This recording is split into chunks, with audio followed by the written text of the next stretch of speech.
Amid an ongoing row between the EU and the UK over coronavirus vaccine supplies, a high-profile Remainer has turned on the bloc. Several EU countries including Germany, France, Italy and Spain have all halted the use of the AstraZeneca vaccine, which was developed with Oxford University, over concerns the jab increases the number of blood clots after being administered to patients. While member states have said the decision is not political, even Remainers are hitting back at the bloc over its handling of the vaccine rollout.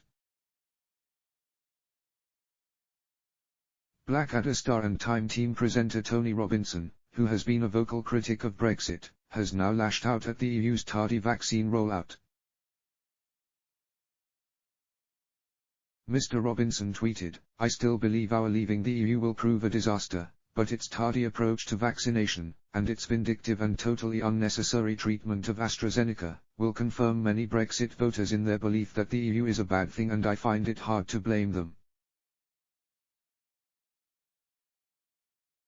Mr. Robinson's comments come after former Foreign Secretary Sir Malcolm Rifkind hit back at EU bosses over the decision to halt the vaccine rollout. Mr. Rifkind, who voted to remain in the 2016 referendum, said, "The result of this suspension in France and in 17 other countries are that tens of thousands of their own citizens who by now would have been vaccinated have had their vaccinations postponed.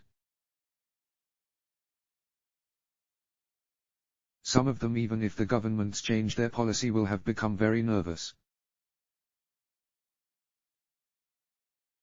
Now you say we can use AstraZeneca, and a few days ago you were saying you shouldn't, so the problem with people resisting vaccination will become more serious.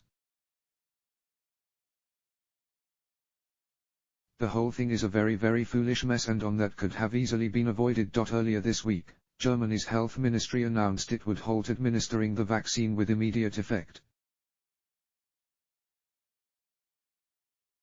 Health Minister Jens Spahn said, "The background to this decision follows new reports of cases of cerebral vein thrombosis connected with an AstraZeneca vaccination.